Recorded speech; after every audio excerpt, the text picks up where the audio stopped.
오늘도 말씀을 사모하는 저희들을 위해서 우리 하나님께서 영의 양식으로 또 우리들에게 크신 은혜를 예비하고 계시는 줄로 믿습니다. WWJD 이런 말을 들어보셨습니까? 아마 작년 재직 부흥회 때에 우리 강사 목사님 한 분이 오후에 세미나를 인도할 때에 WWJD 이런 말을 하셨습니다. 이 말을 이제 풀어서 늘어놓으면 What would Jesus do? 예수님이라면 어떻게 하셨을까? 이런 말이거든요. 미국의 레이몬드 시의 한 교회를 담임한 우리 헨리 맥스웰 목사님이 이 구호를 처음 사용했습니다. 어느 날 교우들에게 1년 동안 삶의 현장에서 부딪히는 모든 일 가운데에 예수님이라면 어떻게 하셨을까?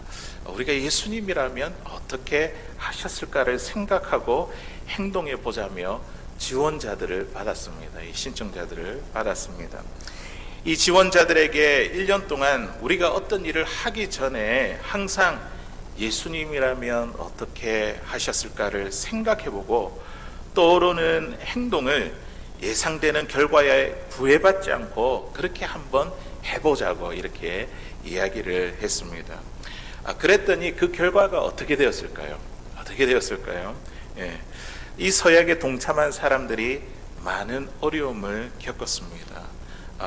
이 서약에 참여한 어떤 한 신문사 사장은요, 선정적인 기사를 빼고 술과 담배 광고를 싣지 않기로 해 신문사에 큰 손해를 보았습니다. 또 어떤 사람은 회사의 비리에 동참하지 않아 일자리를 잃어버리고 말았습니다. 그 외에도 많은 서약자들이 감당하기 힘든 그런 고난을 겪었습니다. 그런데 이 결과에 구애받지 않고 한 1년 동안 해보자고 했으니까 지속적으로 1년 동안 예수님이라면 어떻게 하셨을까? 이것을 따라 계속해서 행동했더니 이것이 나중에는 신앙운동의 불씨가 되었습니다. 그리고 그 교회뿐만 아니라 그 주변에 있는 지역, 도시에까지 이 운동이 번져 나갔습니다.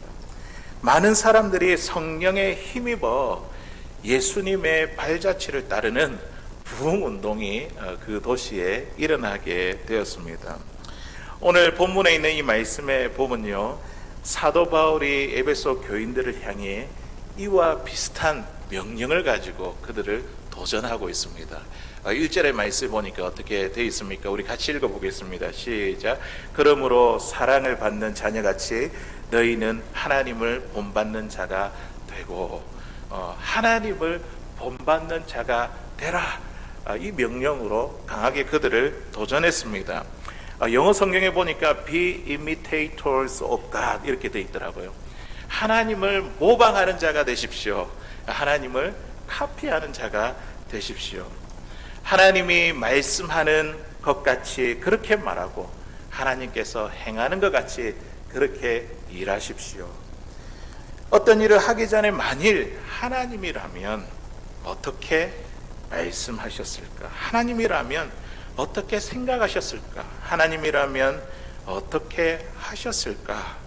이것을 생각해라는 것이죠. 사도 바울은 에베소 교인들에게 하나님을 본받으라는 명령으로 신앙으로 도전했습니다. 오늘 이 말씀을 읽고 있는 저와 여러분들에게도 우리 하나님께서 동일하게 같은 명령으로 저와 여러분들에게 도전하고 있는 줄로 믿습니다. 하나님을 본받으라.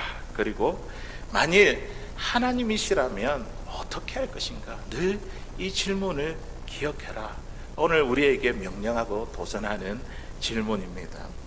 오늘 본문 가운데에 우리가 생활 가운데 그리스도인들이 마땅히 본받아야 할 그 하나님의 성품, 하나님의 모습, 하나님의 속성이 두 가지가 나오는데요. 그것을 통해서 우리의 삶 가운데에 이 하나님의 성품, 하나님의 모습을 드러낼 수 있는 사랑은 저와 여러분들 다 될 수 있기를 주의 이름으로 간절히 소원합니다. 첫 번째 우리가 본받아야 할 모습이 무엇이냐면, 우리가 너무 잘 알고 있는데 바로 첫 번째는 사랑입니다. 사랑. 오늘 사랑을 이야기하고 있습니다. 2절에 있는 말씀 우리 같이 한번 읽어보겠습니다. 시작. 그리스도께서 너희를 사랑하신 것 같이 너희도 사랑 가운데서 행하라. 그는 우리를 위하여 자신을 버리사 향기로운 제물과 희생 제물로 하나님께 드리셨느니라. 아멘. 사랑을 이야기를 하고 있죠. 우리가 하나님을 본받는데 그 사랑을 따라 살아가는 이야기죠. 우리 하나님은 사랑이십니다.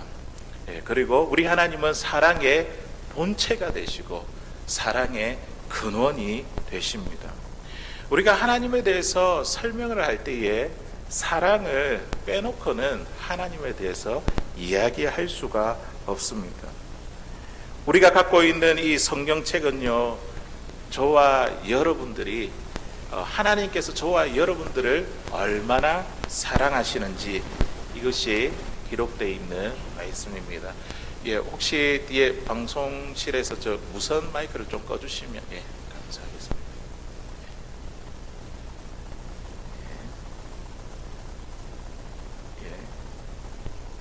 계속 소리가 나는데 들으시는데 괜찮으신가요? 된 것 같습니다. 감사합니다. 우리 하나님은 사랑이시라는 거죠. 아까 이야기했죠. 사랑의 본체이시고 근원이 되십니다. 우리가 갖고 있는 이 성경책은 하나님이 저와 여러분들을 얼마나 사랑하는지 그렇게 기록하고 있는 말씀입니다. 그래서 성경책은 하나님이 우리를 사랑하신다고 말씀하시는 연애 편지와도 같습니다. 하나님께서 우리를 사랑하시기에 이 세상을 창조하셨고, 그리고 죄와 죽음에 빠져 있는 저희들을 가만히 내버려 두지 아니하셨습니다. 우리를 사랑하기 때문에 어떻게 해요? 이 죄와 죽음의 문제를 해결하기 위해 이 땅에 당신의 독생자 아들 예수 그리스도를 보내주시고 그 주님을 십자가의 제물로 내어 주셨습니다. 이러한 하나님의 크신 사랑 때문에 우리가 죄 용서함을 받게 되었고 구원을 선물로 얻은 하나님의 자녀가 되었습니다. 이 성경책은요, 저와 여러분들을 향한 하나님의 넓고 깊은 사랑이 기록되어 있습니다. 오늘 이 사도 바울이 에베소 교인들에게 지금 이 사랑을 너희 가운데 행하라 이렇게 명령하고 있는데요. 우리가 예수를 믿고 우리의 존재가 완전히 새롭게 변화가 되었는데, 새롭게 변화된 자들이 새로운 방식으로 산다는 것은 그것은 바로 서로 사랑하며 살아가는 것입니다. 이게 하나님을 본받는 것이라는 거죠. 서로 사랑하며 살아갈 때 우리에게서 하나님의 모습을 발견할 수 있습니다. 우리가 이 사랑이라는 단어를 들을 때 어떤 생각이 듭니까? 사랑은 가만히 있는 정적인 것이 아니라 움직이는 것입니다. 맞죠? 동사입니다. 밖으로 표현되고 드러나는 행동, 이게 사랑인 것이죠. 우리가 가만히 있는다고 한다면, 밖으로 표현하지 않는다고 한다면 그 사람이 나를 사랑하는지 우리는 확인할 길이 없습니다. 그 사람의 말과 행동을 보고 나를 정말 사랑하는 것인가, 그거를 우리가 확인해 볼 수 있습니다. 오늘 사도 바울이 에베소 교인들에게 명령한 이 사랑은 어떠한 사랑일까요? 어떠한 사랑으로 사랑 가운데 너희도 그렇게 행하라고 말씀하고 있습니까?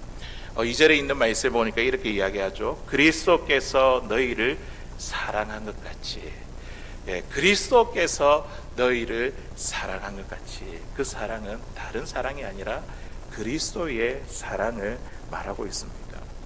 그리스도의 사랑은 어떤 사랑입니까? 2절에 보니까요, 그리스도께서 너희를 사랑한 것 같이 너희도 사랑 가운데 행하라. 그는 우리를 위하여 자신을 버리사.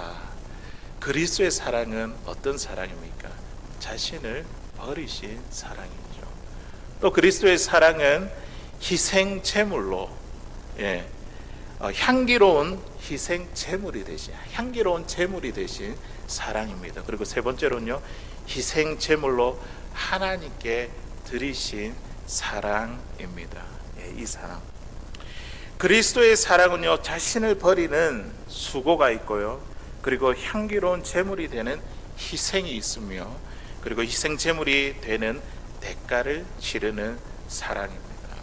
이런 수고와 희생과 대가가 오늘 이 에베소 교인들에게 그들의 생활 가운데 이루어지기를 지금 명령하고 바울이 바라고 있습니다.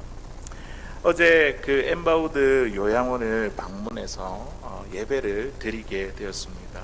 우리 교회 성도님들 가운데 이제 몇 분이 함께 가셔서 예배에 참석하셨는데, 그 요양원에 이제 예배에 오시는 분들을 우리가 환영하고, 그리고 예배에 사용될 순서지를 그들에게 나누어 드렸습니다.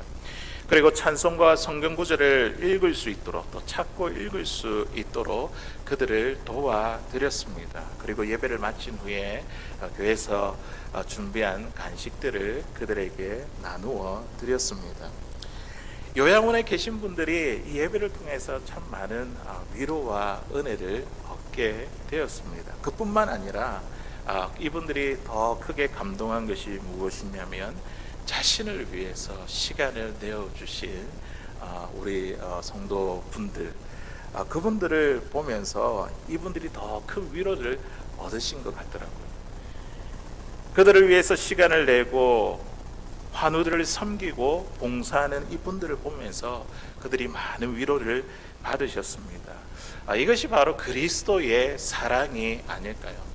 내가 그 사람과 아무런 관계가 없지만, 그러나 어려운 형편에 있는 그들을 위해 나의 시간을 내어주고, 예배 드리는 내내 그들의 손을 이렇게 꽉 붙잡아 주며 함께 기도하고 찬양하는 수고와 섬김, 이것이 바로 그리스도의 사랑이 아닐까요? 사랑은 나타나는 것입니다. 사랑은 동사이고, 사랑은 움직이는 것입니다. 사랑은 우리의 행동으로 표현되는 것입니다. 예수님은요, 우리들에게, 새 사람의 옷을 입은 우리들에게 이제 앞으로 살아가야 될 새로운 삶의 방식에 대해서 가르쳐 주셨습니다. 요한복음 13장 34절에서 35절까지 있는 말씀 우리 같이 한번 읽어보도록 하겠습니다. 시작. 새 계명을 너희에게 주노니 서로 사랑하라. 내가 너희를 사랑한 것 같이 너희도 서로 사랑하라. 너희가 서로 사랑하면 이로써 모든 사람이 너희가 내 제자인 줄 알리라. 아멘. 우리가 예수님을 믿고 변화된 새로운 사람이 되었는데, 새로운 사람이 되었다면 새로운 삶의 방식이 있다는 것이죠. 그 새로운 삶의 방식이 뭐라고 우리 주님이 지금 제자들에게 가르쳐주고 있습니까? 그것은 바로 사랑이다. 서로 사랑하는 것이라고 이야기하고 있습니다. 내가 너희를 사랑한 것 같이 너희도 서로 사랑하라. 우리가 서로 사랑하면 세상이 우리를 누구로 안다고요? 제자로 알리라. 우리가 서로 사랑하면 우리가 그리스도인인 줄 세상이 알게 됩니다. 우리가 서로 사랑하면 세상이요, 우리가 바로 교회인 것을 알게 됩니다. 세상 사람들이 우리에게 서로 사랑하는 모습을 보고 우리에게 있어서 하나님의 모습을 발견하게 됩니다. 그런데 우리가 이 사랑이라는 말을 들을 때에 어떤 마음이 듭니까? 우리가 이 사랑이라는 이 말은 오늘 우리 예수님이 말씀한 것처럼, 또 바울이 이야기한 것처럼 이 말처럼 쉽지가 않습니다. 우리가 가족들에게, 자녀들과 그리고 배우자와 부모 형제들에게는 그나마 사랑할 수 있을 것 같은데, 그 외에 사람들에게 이러한 사랑을 행하는 것, 우리에게 너무 힘들고 참 부담되는 그런 일이 아닙니까? 이 사랑을 실천하고자 하면 우리의 마음이 무겁고 부담이 됩니다. 우리가 이것을 보면요, 우리 안에는요, 나에게 있어서는요, 사랑할 수 있는 능력이 없습니다. 그래서 이 사랑의 근거는요, 나에게 있는 것이 아니라 누구에게 있다고요? 오직 예수 그리스도에게 이 사랑의 근거가 있습니다. 그러니 2절에 있는 말씀에 보니까 그리스도께서 너희를 사랑한 것 같이, 이 사랑의 출발이 예수님입니다. 예수님, 그 예수님이 우리가 사랑하며 살도록 우리를 인도하시고 우리를 도와주신다는 것이죠. 제자들에게도 내가 너희를 사랑한 것 같이 너희도 사랑하라. 우리 주님이 무조건 사랑하라 이렇게 이야기하지 아니하시고 그 사랑의 근거가 바로 나다. 내가 너희를 사랑한 것 같이 내 사랑 때문에 너희도 다른 사람을 사랑하며 그렇게 살아가게 될 것이다. 네, 그런 말씀이죠. 한국의 과학인재 양성을 위해 설립된 카이스트 대학교가 있습니다. 여기에 한국의 많은 인재들이 모여서 그곳에서 학문을 연구하고 있습니다. 우리가 과학이라고 생각할 때에 이 과학은 참 신앙과 거리가 멀고 무신론을 대변하는 학문이라 이렇게 생각하지 않습니까? 그런데 그게 깜짝 놀란 사실은 무엇이냐면 그곳에 학생들을 가르치는 이 교수님들 가운데 예수님을 믿는 많은 크리스찬들이 있다는 그 사실에 그 이야기를 듣고 깜짝 놀랐습니다. 이 학교에서 학생을 가르치는 어느 크리스찬 교수님과 인터뷰하는 내용을 보게 되었는데요. 이분은 인간의 뇌를 연구하는 과학자입니다. 그분이 이렇게 이야기하더라고요. 인간의 이 과학을 연구하면 연구할수록, 그리고 인간의 뇌를 연구하면 연구할수록 하나님의 은혜가 얼마나 크고 깊은지 하나님의 섭리와 은총을 알게 되었다고 그렇게 이야기하더라고요.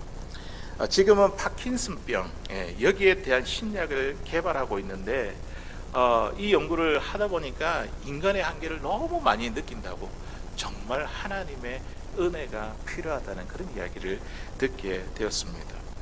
그런데 이 교수님의 말에 따르면요, 이 교수들 가운데 크리스찬들이 많은데 이 학생들은 어떠할까요? 학생들, 그곳에 공부하는 학생들은 어떠할까요? 이 학생들이 전체 이 비율의 한 몇 퍼센트 정도가 신앙생활을 하고 있을까요? 5%도 안 된다고 이야기를 하더라고요. 부모가 크리스찬인데도 자녀들이 신앙생활을 하지 않는다는 그런 이야기였습니다. 그 이유가 무엇이냐면 대부분 중고등학교를 영재학교로 이렇게 진학하다 보니까 공부 때문에 신앙을 소홀하게 되고 그리고 자연스럽게 교회를 떠나게 되었다, 그런 이야기를 하더라고요. 이 교수님은 크리스찬으로서 이곳에 내가 하나님이 나를 이곳에 두신 것은 캠퍼스의 복음화를 위해서 여기에 내가 교수로 있다는 그 당당한 그 인터뷰에 굉장히 놀랐습니다. 왜냐하면 그래도 이렇게 과학자들은 보면 무신론자가 참 많지 않습니까?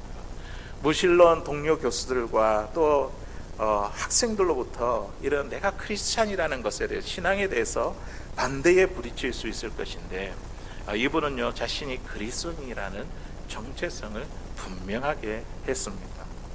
참 이성적이고 학문을 연구하는 이성적이고 논리적인 이 과학자에게 어떻게 이런 신앙이 가능할까요?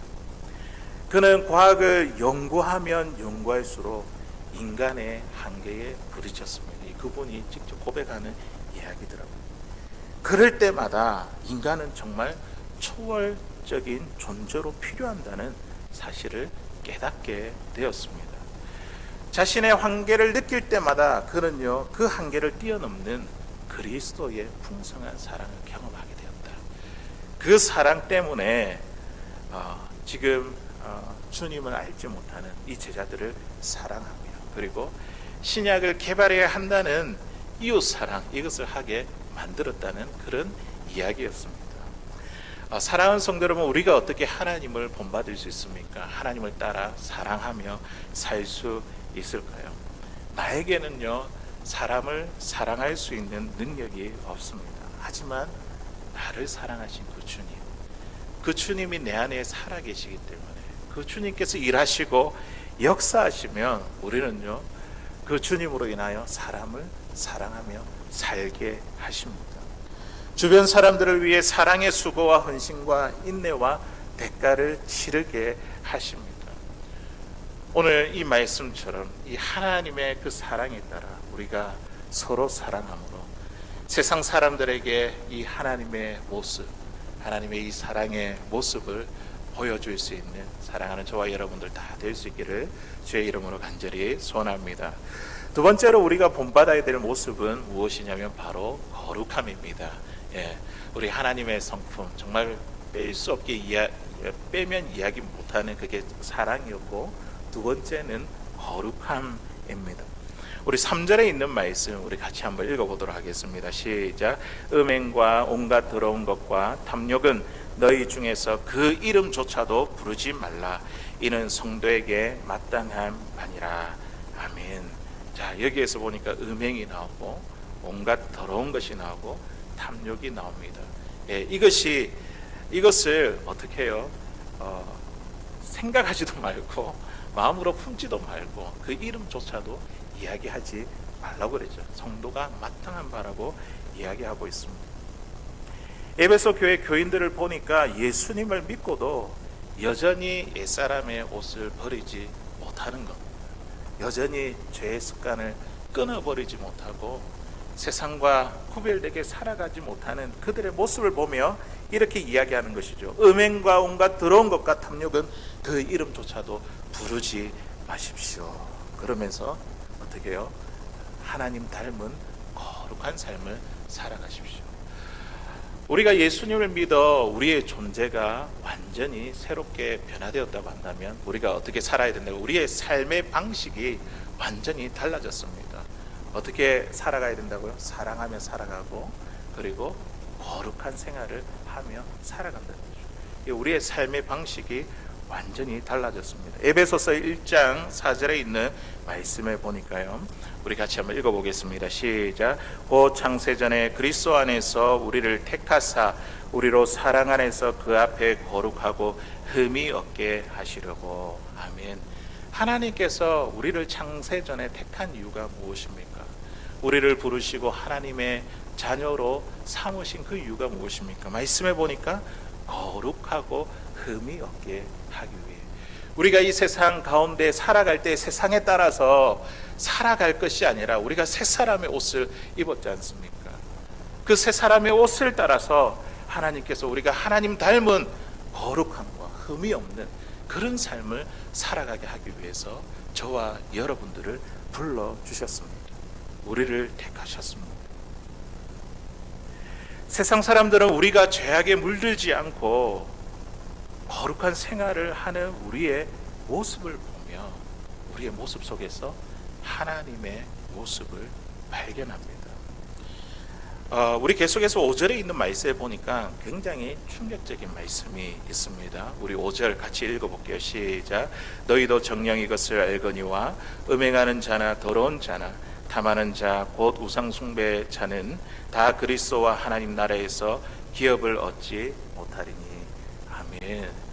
굉장히 충격적인 말이지 않습니까? 앞에 우리가 나왔던 이 세 가지 이 죄악들이 그대로 반복하고 있죠. 음행, 더러운 자, 탐하는 자, 이런 자들은 어떻게 해요? 그리스도와 하나님의 나라에서 기업을 얻지 못한다. 다시 말해서 어떻게 된다는 겁니까? 죄의 습관을 끊어버리지 못하면 천국에 들어갈 수 없다. 지금 그렇게 이야기하는 것이죠. 정말 충격적인 말씀입니다. 우리는 보통 이렇게 생각하지 않습니까? 죄를 짓더라도 그 다음 주에 와서 또 회개하면 되지. 또 회개했다가 또 세상 가운데 가서 또 죄를 지으면서 뭐 어쩔 수 없지. 그렇게 또 주일날 가서 회개하면 되지. 이 생활을 반복하다가 결국 내가 이제 나중에 그렇게 반복하다가 천국에 들어가는 거겠지. 그러면서 우리의 구원에 대해서 아주 쉽게 생각하는 것은 아닙니까? 이렇게 높은 도덕료를 우리에게 요구한다면 우리가 이 땅 가운데 천국에 들어갈 사람, 누가 이 하나님의 나라에 들어갈 수 있겠습니까? 20세기를 대표하는 지성인이라고 불리는 영국의 버트란트 러셀이라는 사람이 있습니다. 이분은요, 어떤 책을 썼냐면 나는 왜 기독교인이 아닌가. 나는 왜 기독교인이 아닌가, 이 기독교 비평을 위한 책을 썼습니다. 이 책을 쓸 그 당시에 이 러셀이라는 이 분은요, 본인이 그때 당시에 본 기독교인들의 모습이, 그들의 실상이 담겨져 있습니다. 기독교인이라고 하면서 예수님의 가르침대로, 하나님의 말씀대로 살지 아니하는 그들의 모습을 보면서 이분이 크게 실망했습니다. 산상수훈에서 예수님께서 이렇게 말씀하지 않습니까? 오른뺨을 치면 어떻게 해요? 왼뺨도 돌려대라. 참 이 높은 도덕률이지 않습니까? 가진 것을 팔아 가난한 자들에게 주라.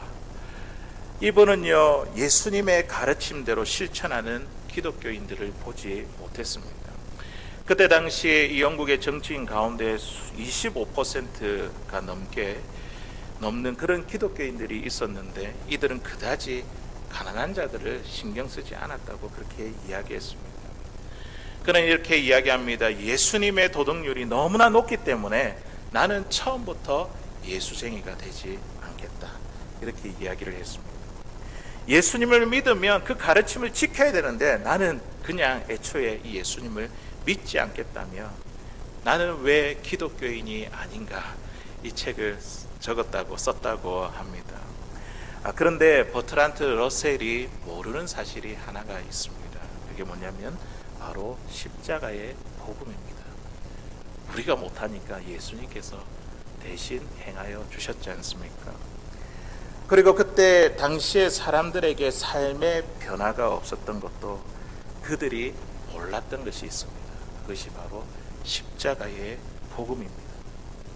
음행과 온갖 더러운 것과 탐욕, 그 이름조차도 부르지 말라.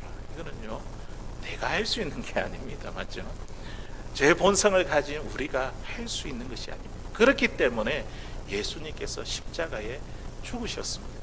이 십자가의 복음, 나에게는 할 수 있는 근거가 없지만 나를 위해 죽으신 그 예수님이 내 안에 살아계시네.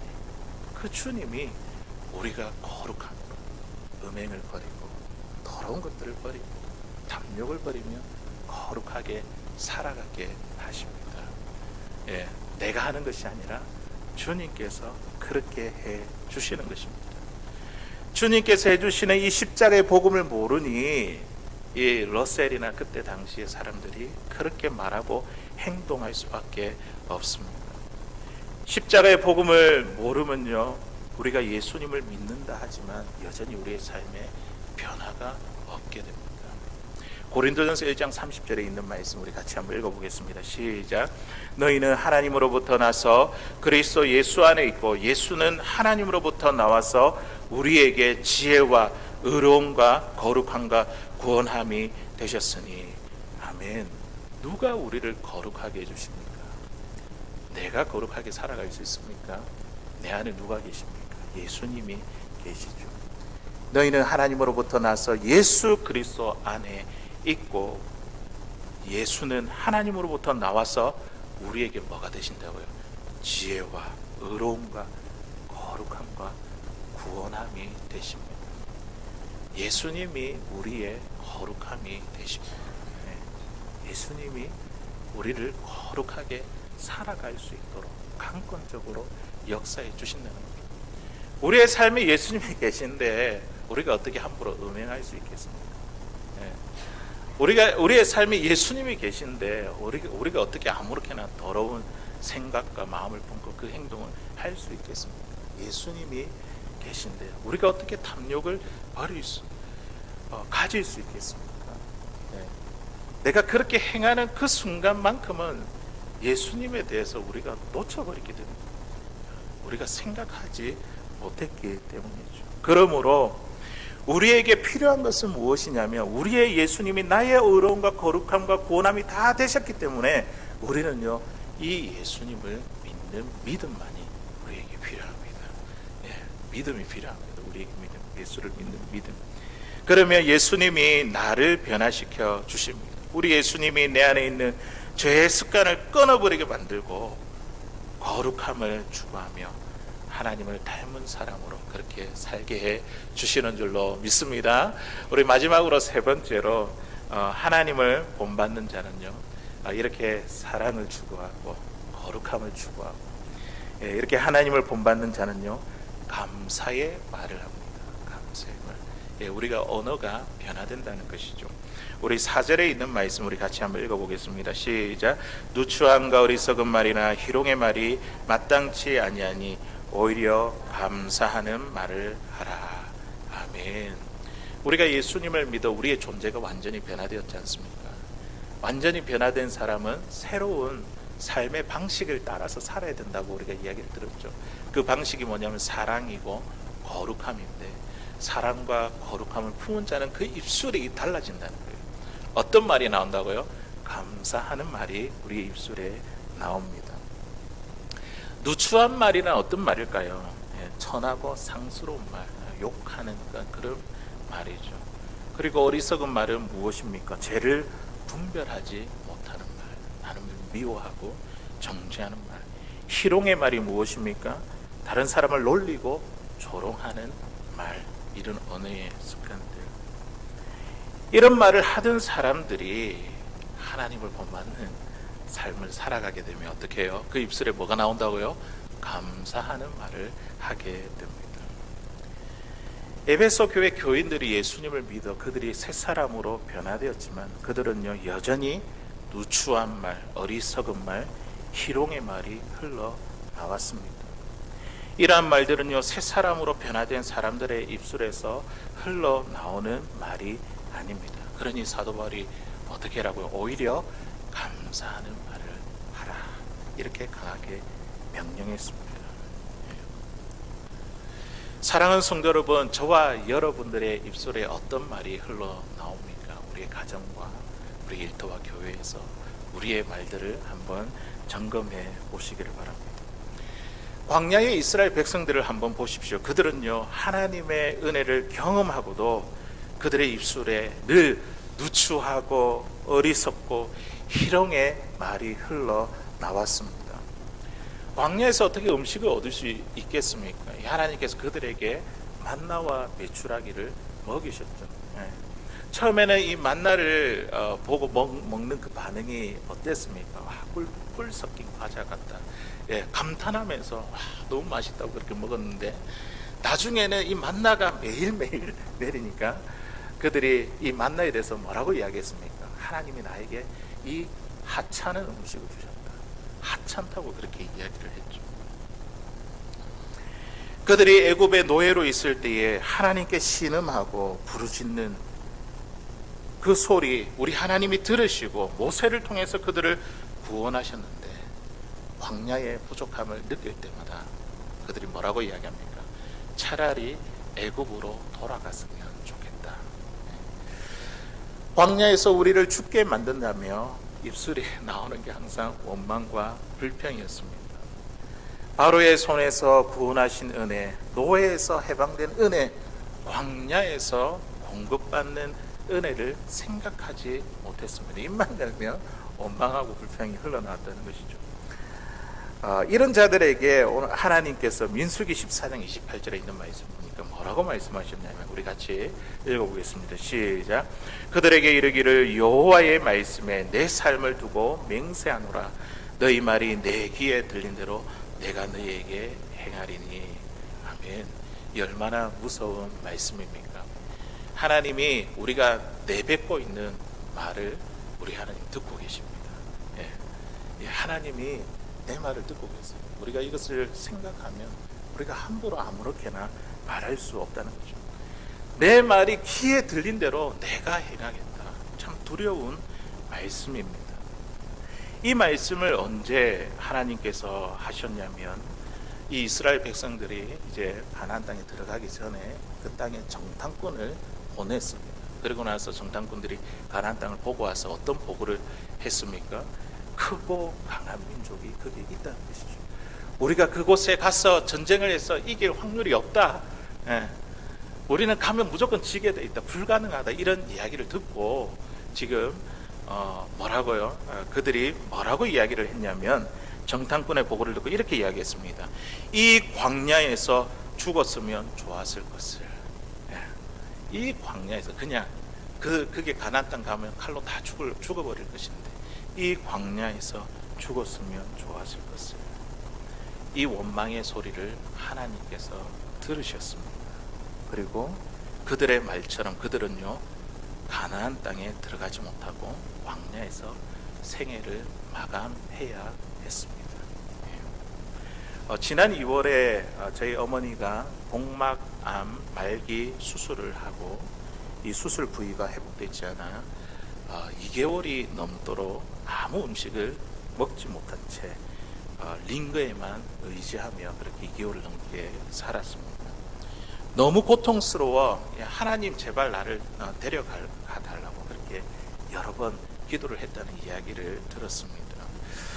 그렇게 몸이 아프고 사객을 헤매는 가운데에 아침이면 어김없이 눈을 뜨게 되는 이 하루를 보며 어머니가 이렇게 고백했다 하더라고요. 오늘이라는 이 하루가 선물같이 느껴진다.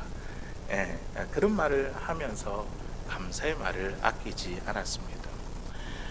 그런 고통과 병 가운데 이렇게 고백할 수 있잖아요. 하필이면 왜 나에게 이러한 병과 고통을 주시냐고 원망하고 불평을 쏟아낼 수도 있습니다.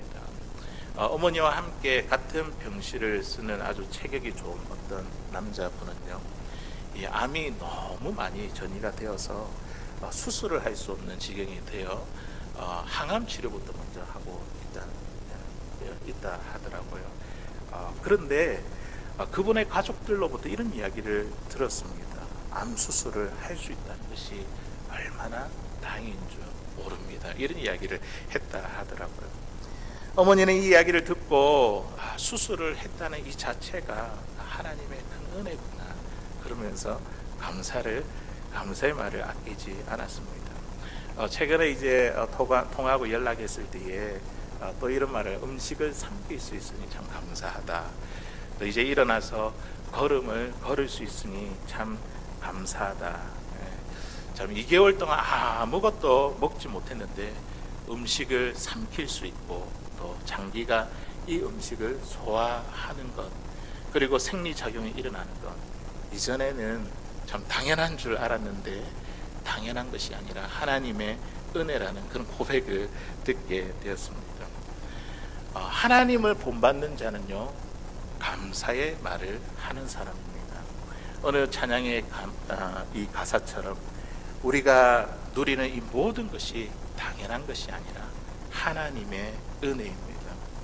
하나님을 본받는 자는 그 입술에 항상 감사가 흘러나옵니다. 이제 말씀을 정리하도록 하겠습니다. 오늘 사도 바울은 에베소 교회 교인들에게 하나님을 본받는 자가 되라 이렇게 명령하고 그들을 도전했습니다. 만일 하나님이라면 어떻게 하셨을까? Be imitators of God. 하나님을 모방하라, 카피하라, 하나님을 따라하라.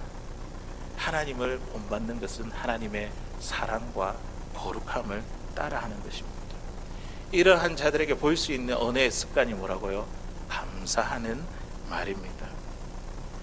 이번 한 주 삶의 현장에서 부딪히는 모든 일들 가운데 우리가 이 말씀을 적용하며 만일 하나님이라면 어떻게 하셨을까? 이것을 우리의 생활에 적용해서 그 하나님의 사랑에 따라 하나님의 거룩함에 따라 또 우리의 입술이 감사의 말이 흘러나와 하나님을 본받는 자의 삶을 살아가는 저와 여러분들 다 될 수 있기를 주의 이름으로 간절히 소원합니다.